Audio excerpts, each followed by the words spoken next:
Okay, karibu tena mpenzi mtazamaji wa channel ya Hot Plus and this is Buffaloes. Karibu. Sasa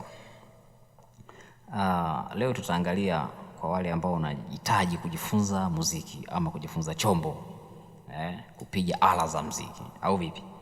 Sasa kuna vitu vya kuzingatia ambavyo mtu unatakiwa uvizingatie sana kama umeingia kwenye hii safari ya kujifunza muziki na unataka mafanikio makubwa.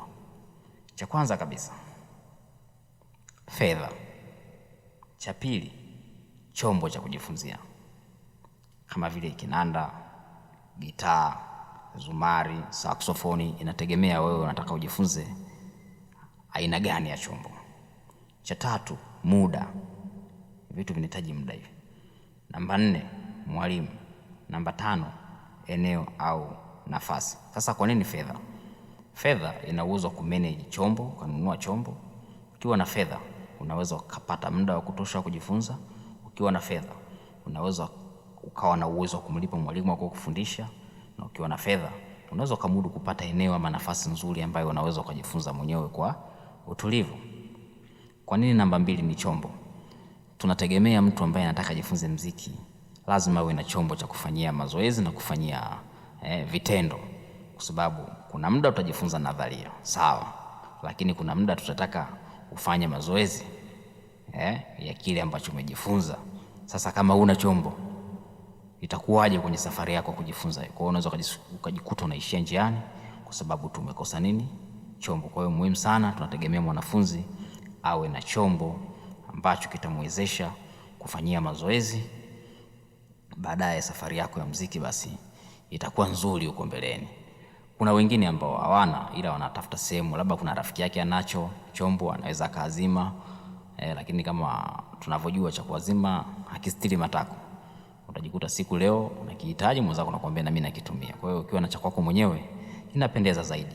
Lakini kwa kuanzia sio mbaya, unaweza kaazima, au la, kuna makanisa pembeni. Wengine wanapenda kwenda kujifunzia kanisani, kile chombo cha public pale, kile mali ya kanisa. Unaweza kuongea na mchungaji au kiongozi au mlinzi, kiongozi wa muziki pale, akakuruhusu kapata chombo cha kujifunzia. Hiyo namba 2. Namba 3, muda.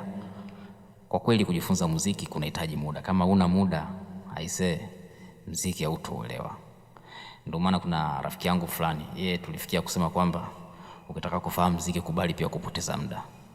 Kwa sababu awali unapoanza kujifunza vile vitu unajikuta kama uvielewi, lakini unapoinvest muda, unapotumia muda wako vizuri zaidi kujifunza zaidi na zaidi, ndipo unafanyaje? Muziki unauelewa. Kwa hiyo muziki unahitaji muda. Hii ni namba 3.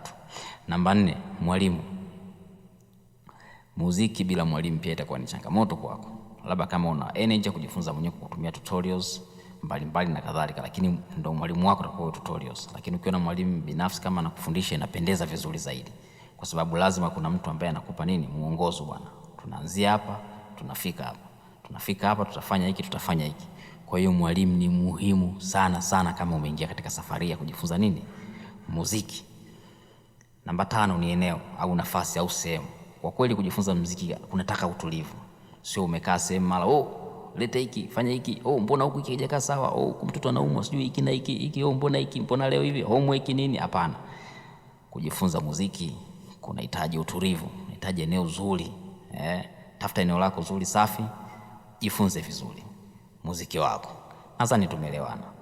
Kwa nini tuliweka namba 1 fedha? Kwa sababu tunaamini fedha inaweza kumanage hivi vyote, lakini kwa namna moja au nyingine umeelewa nini ninachokimaanisha. Asanteni sana, tuwe pamoja, and this is the Buffalo.